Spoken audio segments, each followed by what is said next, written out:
Man, you and I have been doing this now for about a couple of months, right? Yeah, So the one that's thing right. we've been talking about mainly is how games and wrestling are intertwined together. So you drafted a list that I'm really proud of you did because it's really quite cool. It's this time it is wrestlers who are in non-wrestling video games, and you compiled quite the list. Although it isn't huge, but it is notable. So wrestlers who are in non-wrestling game roles. I mean, how do you want to roll with this? Because there's some quite interesting ones in here, right? I mean, we can kick off with the obvious one. As we all know, the WWE has done many wrestling games over the years. But I think it was about 2008, 2009, they did a game called WWE Crush Hour. Basically, it's And like it Destruction Derby, was wasn't it? Or was it more like Destruction Derby ATV meets racing? Twisted Metal meets the personalities of the WWE. And it was quite a roster of characters, all with their wrestler themed. Carter. Yeah, it was So, just. I mean, what? seeing a Brock Lesnar themed car is quite hilarious. Yeah, you see it rolling towards you, firing missiles at you. Yeah, you don't exactly want that in there. So, and then you've got some wrestling games or fighting games that kind of make sense. You've obviously Brock Lesnar turned up in the UFC games. You had CM Punk turn up in the UFC games. You had like Bob Sapp actually turn up in EA's MMA title, which was their precursor to before they got the UFC license. Which obviously I guess makes sense because they were fighters as well. Ken Shamrock of course appeared in Pride and UFC Sudden Impact and some of the older UFC games. But you said how you came across the idea of this list was because Yes, you saw a story. I downloaded the new Super Bomberman R for the Xbox One, and I was going through the various different Bombermans, and they've got Halo-inspired characters like Master Chief and the Grunt and the Orbiter, and they've got Metal Gear Solid characters, Solid Snake and Raiden, and a few other characters. And in there, in the unique section, there was Xavier Woods From from New Day. yeah, it was just right there. I could just see the guys in their blue tights. Could I remember their name? No. What was the first one that came to my mind? Bootios. those guys dressed in just ridiculous clothes and talking about pancakes and bootios, dear God, people. I can't remember that. Just Bootios. Hey, Bootios. it appears to work. Man, it appears to work. But then I can see looking from this list here, there's some quite also other sensible ones as well, but quite ones that are quite surprising. Roman Reigns made his video game debut, not even in a wrestling game. No, it was the NCAA College Football 2005. Yeah, The NCAA American football College game. Football 2005. And wasn't there also That's someone right. else who made their football game debut? It was Lesnar. Lesnar appeared in NFL 2006. He was in actually wrestling games first, and then he popped into that after he left the WWE. And also, interesting note, the game that Roman Reigns was in, The Rock, Dwayne Johnson is in the same game. That just boggles the mind.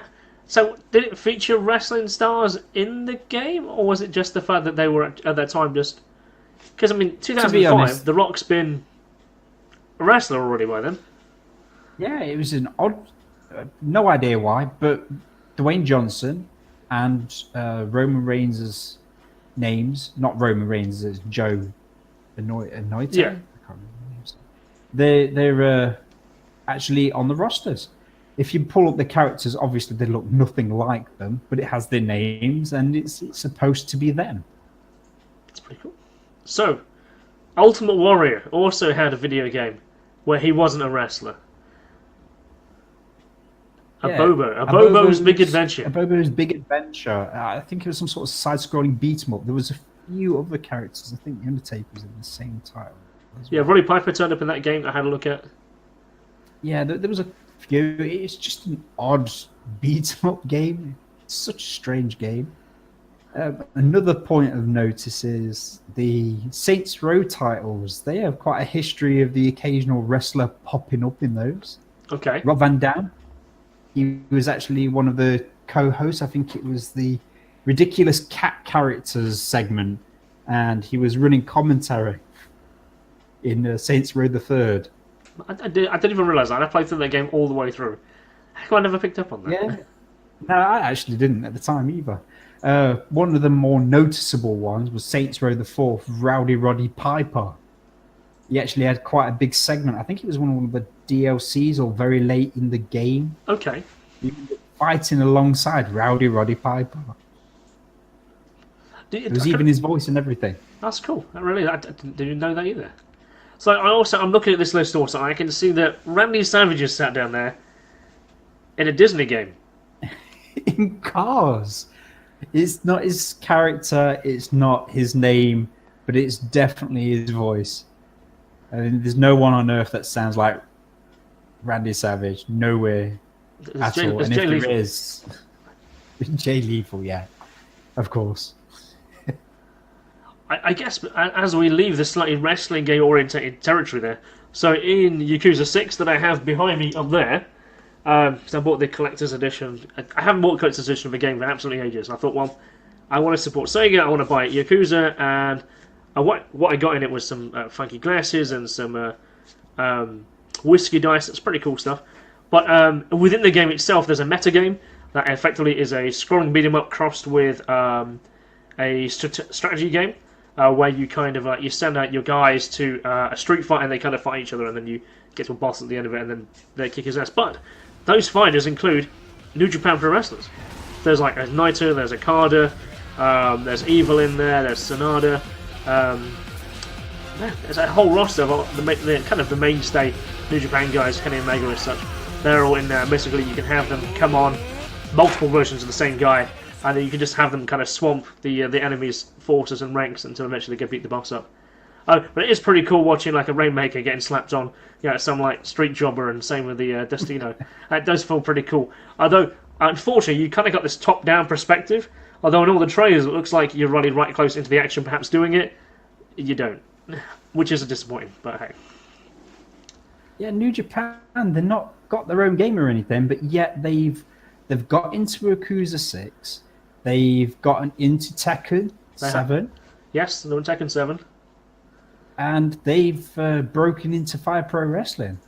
Yeah, Fire Pro Wrestling is a really interesting choice. And I guess it makes sense because I guess most people in Japan and the UK, if you make wrestlers, you make them in Fire Pro. Just because the AI, the way it works, you can make their logic be exactly how they perform. Just the other night, I chose a tag team match that I was having myself. No, I had a three-way. That was it. I had a three-way where I had Kenny Omega, I had Ishii, and Suzuki. And I got eliminated, but I just decided to just watch this match and see how it played out. And it went full on like 2.9s for like 20 minutes. But I had to stay hooked for this match. It was so good. These two AI guys just beat the fuck out of each other. It's great. You know how Ishii works. It's 2.9 to the very end, stiffs all his moves. Great.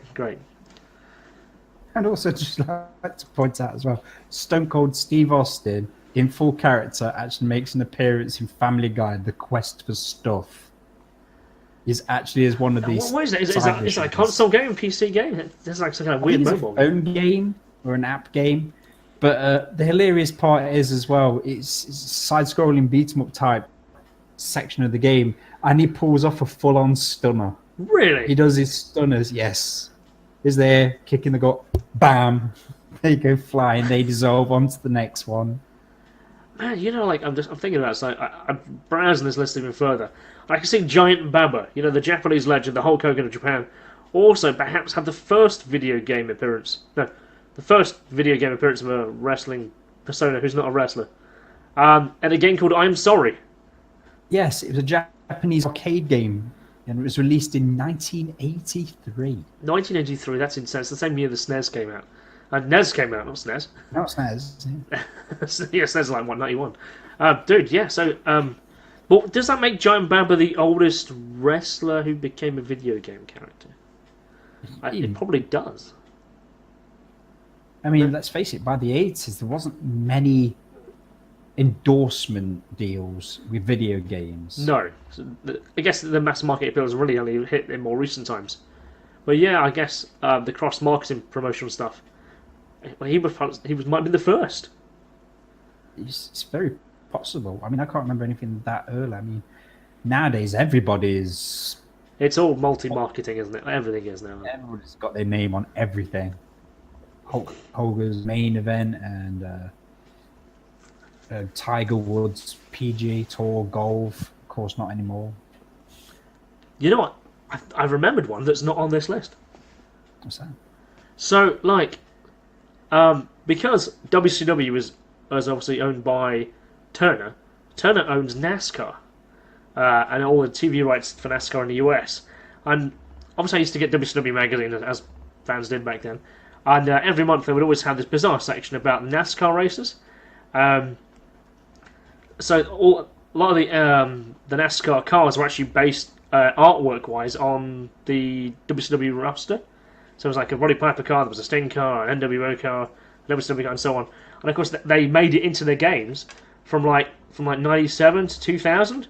There were all the WCW branded wrestler branded cars were in the games of NASCAR for that time. In fact, actually, you've made me think as well just now. There was monster truck ones as well. Yes.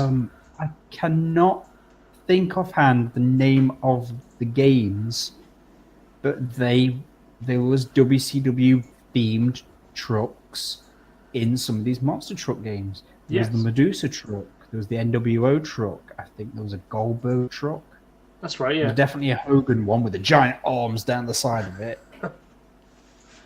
Yeah, that's just popped into my head. Yeah, so maybe there's a few others that need to be discovered. So, dude, so anyone listening to this, anyone watching this, comments below. If you can find anything perhaps we haven't covered of wrestlers who appeared in non-wrestling video game related games and appearances. So make sure you tag it below, and we'll make sure it gets shouted out on a future episode. Oh, and just to be clear, we do know that The Rock was also in Spy Hunter, Nowhere to Run, and obviously the Scorpion King. Oh my god. I tried watching like The Mummy Returns a little while back, and I guess the CGI was pretty bad back then. It's kind of like watching The Matrix and remembering when that was new, everything that was cutting edge, and now it's embarrassing to have a phone that you actually have to click and into. It doesn't have a big screen on the front anymore. No, what I'm thinking of, what my thought line was going there is like, I remember how bad it looked in the movies. At that time, the best consoles really were the PS2 and the Xbox. How bad did it look in the game? Where you could take a CGI character from a movie, then bring it down to a 400 polygon count character. Yeah, it can't have been good. No, I can't imagine it would have been. I mean, I remember WWE SmackDown. Just Bring It, and it was the first SmackDown title for the PlayStation 2, and they spent so much time on the CGI intro that there was barely any game. That's right, they spent more money on the intro than they actually did the game dev. It's crazy. Yeah, when the storyline tops 4 matches on the longest route, you know something went wrong somewhere. Yeah. So that was wrestlers in non-wrestling related video games. If you know any others, make sure you add them to the list below, and we'll get them a shout out in the future coming up soon. So we're going to head off now. We're going to call this a day here. So we've had a ramble. We've talked about anything and everything that's kind of like floating around in the world of wrestling and could in fact be on your lips now. So that's Kev. I'm Christian, and we'll call it a day now, and we'll see you next time. Take care. Ooh.